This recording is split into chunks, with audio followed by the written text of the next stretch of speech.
Este é um momento de profunda emoção, para mim e com certeza para você também.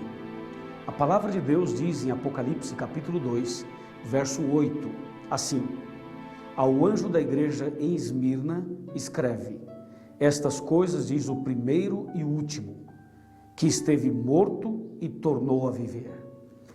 Quem foi que esteve morto e tornou a viver? Com certeza foi Jesus Cristo, nosso Senhor. Ele morreu e ressuscitou. Para nós, a esperança é Jesus. E se Jesus está vivo, eu estou falando para você da esperança viva. Veja o que está escrito em Mateus capítulo 28, versículo 6. Ele não está aqui, ressuscitou. Como tinha dito, vinde ver onde ele jazia. Que maravilha! Jesus não está mais aqui, ele ressuscitou, ele está vivo. Jesus está vivo, louvado seja o nome do Senhor. E Jesus está aqui ao meu lado, está também ao seu lado. Jesus saiu daqui ressurreto e foi para o Monte das Oliveiras. O que aconteceu lá, eu quero mostrar para você. Venha comigo ao Monte das Oliveiras.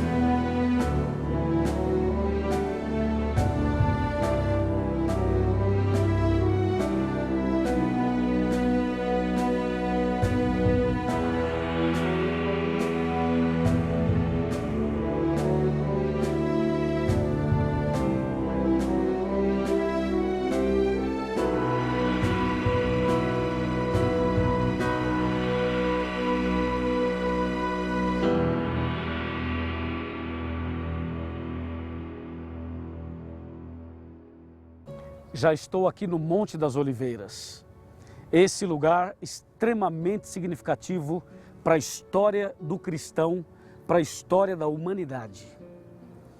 Na palavra de Deus, nós encontramos várias citações do que aconteceu aqui nessa montanha.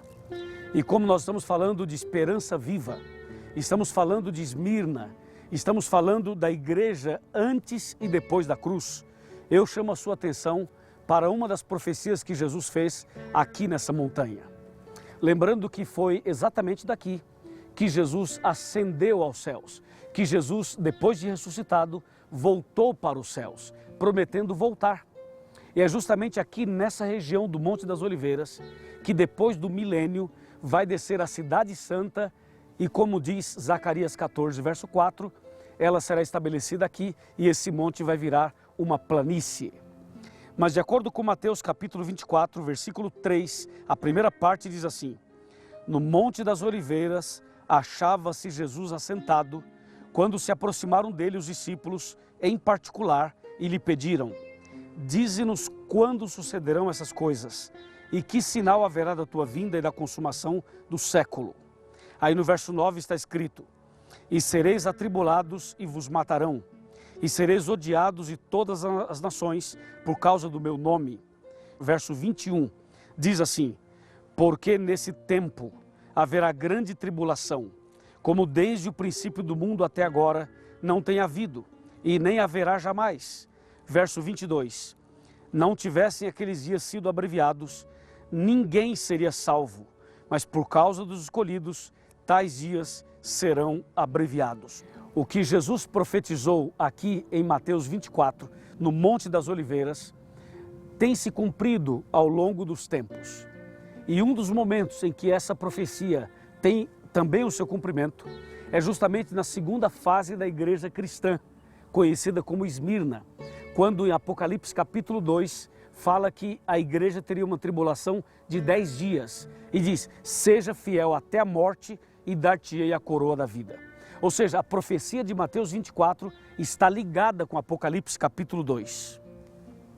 E essa ligação mostra exatamente que quando Jesus escreveu a sua carta à igreja em Esmirna, Jesus chamava a atenção para esse fato.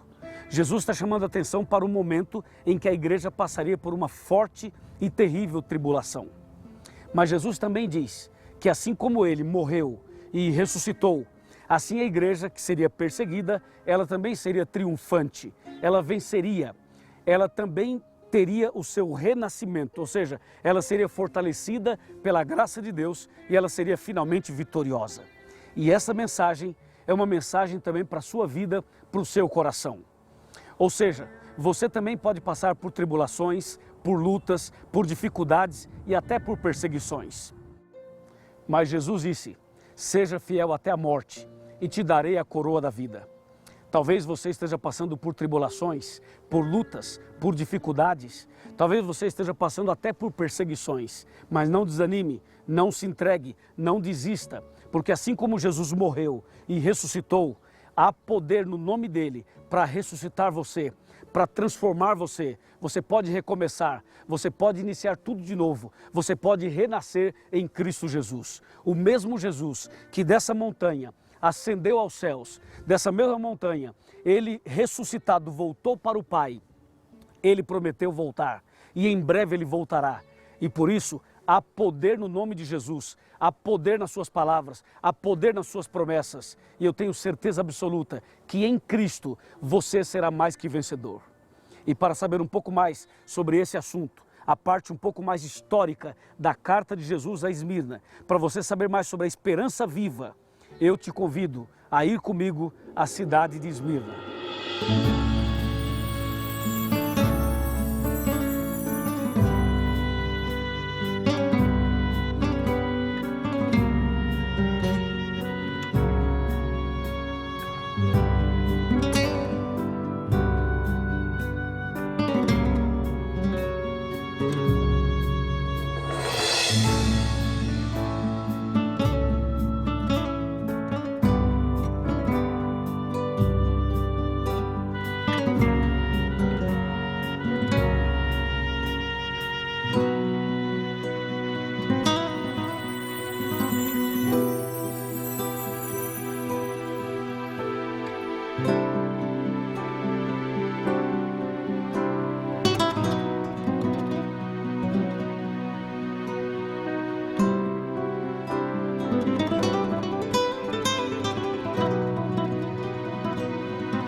Estamos aqui na cidade de Esmirna, uma cidade com mais de 4 milhões de habitantes, uma das mais antigas do mundo. Ela está bem perto aqui do Mediterrâneo, do Mar Egeu. E essa cidade representa a segunda fase da igreja cristã, a qual Jesus enviou uma das 7 cartas. Esse lugar se torna muito importante e por isso eu estou aqui para te falar um pouco sobre essa região, sobre o que aconteceu aqui e daqui, claro, influenciando o mundo cristão. Esse lugar em que eu estou aqui, você pode ver, representa a região mais antiga da cidade. Mas essa é uma cidade moderna. Se você olhar do outro lado, vai ver uma cidade moderna, uma cidade dinâmica, que tem inclusive um nome novo. Na verdade, chama Izmir. Mas Esmirna é o nome que está aqui no livro do Apocalipse. E nós temos uma carta que Jesus mandou para o segundo período da igreja cristã, a carta à igreja em Esmirna, que diz assim, Apocalipse 2, de 8 a 11. Ao anjo da igreja em Esmirna escreve, essas coisas diz o primeiro e o último, que esteve morto e tornou a viver. Conheço a tua tribulação, a tua pobreza, mas tu és rico, e a blasfêmia dos que a si mesmos se declaram judeus e não são, sendo antes sinagoga de Satanás. Não temas as coisas que tens de sofrer. Eis que o diabo está para lançar em prisão alguns dentre vós, para ser dispostos à prova, e tereis tribulação de 10 dias. Sê fiel até a morte, e dar-te-ei a coroa da vida. Quem tem ouvidos, ouça o que o Espírito diz às igrejas. Ao vencedor, de nenhum modo sofrerá o dano da segunda morte. Que carta impressionante, não é mesmo? Nessa carta, Jesus começa se apresentando como aquele que esteve morto e tornou a viver. Isso já declara de início a mensagem de Esmirna, uma cidade que foi destruída e reconstruída várias vezes. Ou seja, esteve morta e tornou a viver. E essa mensagem de estar morto e tornar a viver é uma mensagem que tem tudo a ver com você e comigo também. Quantas vezes a gente tem que recomeçar? Quantas vezes temos que começar tudo de novo, não é verdade? Pois é, essa cidade passou por essa experiência. E a mensagem, que é uma mensagem universal, significa ou está focada e significa o que está no verso 10.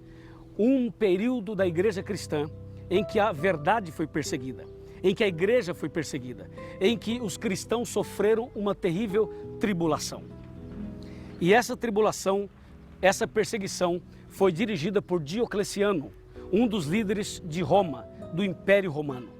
Foi a pior perseguição do início da igreja cristã.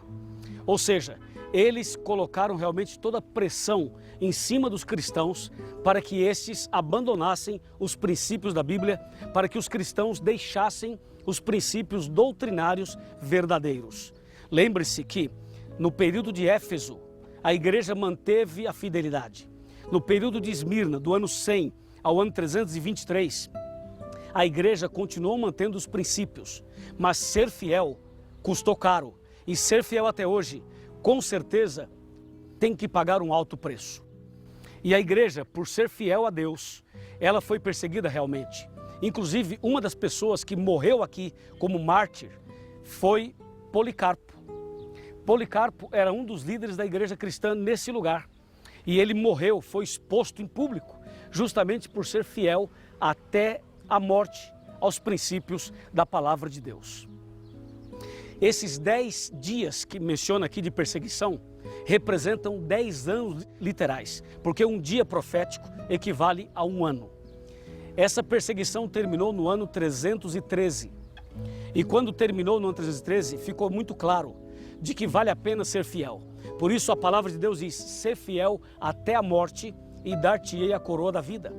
Ou seja, Deus está chamando pessoas que sejam fiéis, pessoas que estejam dispostas a recomeçar, pessoas que, se cometeram algum erro no passado, não tenham vergonha de se ajoelhar, de confessar seus erros e de recomeçar, de reconstruir a vida, de reconstruir, quem sabe até mesmo o relacionamento, de reconstruir o relacionamento com Deus e, por que não, com as pessoas e com a família. Esmirna representa uma fase de perseguição e martírio, mas é também uma fase de cheiro suave, é também uma fase em que a igreja conseguiu testemunhar, conseguiu se manter firme nos princípios da palavra de Deus. Esta é a mensagem de Deus para você, a mensagem de ser fiel, a mensagem de não ter vergonha de recomeçar, a mensagem de tomar uma decisão para reconstruir. A carta que Jesus mandou para Esmirna e as outras cartas que ele mandou para as 7 fases da igreja tem exatamente esse contexto. Ou seja, Deus sempre teve um povo e sempre manteve sua verdade firme a despeito das tribulações e das perseguições. Hoje é tempo de recomeçar, reconstruir um relacionamento para com Deus e para com o próximo, para com as pessoas. Está disposto a fazer isso? Está disposto a tomar essa decisão? Então eu te convido agora a ir comigo até o Rio Jordão para que você possa ver na prática o que significa ser fiel até a morte para receber a coroa da vida.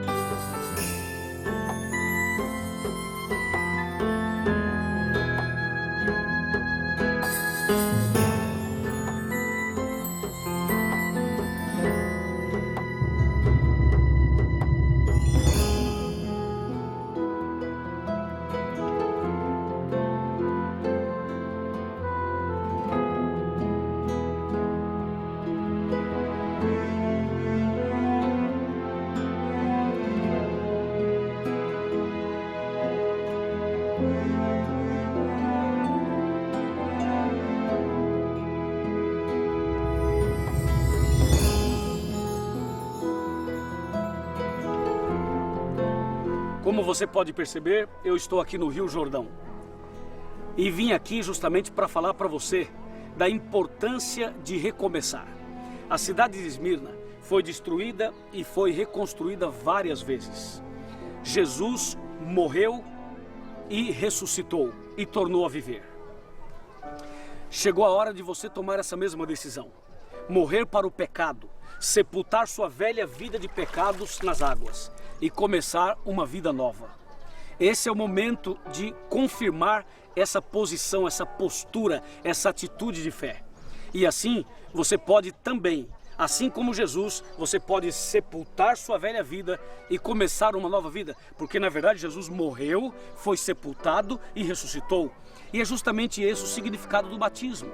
Então, aqui nas águas do Jordão, eu convido você para tomar uma decisão, para entregar sua vida a Jesus, para recomeçar, para começar tudo de novo, para deixar a velha vida, para sepultar os pecados e para sair das águas, recomeçar, sair com um coração lavado, uma vida purificada, um coração cheio da graça e do poder de Deus. Você aceita esse convite? Você quer ser batizado? Você quer fazer parte da igreja adventista? Então venha com a gente. Tome essa atitude, essa decisão e Deus vai abençoar você grandemente. Vamos fazer uma oração. Querido Pai Celestial, de dentro do Rio Jordão, eu elevo a Ti a minha prece em favor dessa pessoa que tomou uma decisão de nascer de novo, de começar uma nova vida. Eu entrego essa pessoa nas Tuas santas mãos, para que ela seja batizada e possa assim receber a bênção do novo nascimento. Em nome de Jesus, amém. Que o Senhor te abençoe e te guarde. Que o Senhor faça resplandecer seu rosto sobre ti e tenha misericórdia de ti,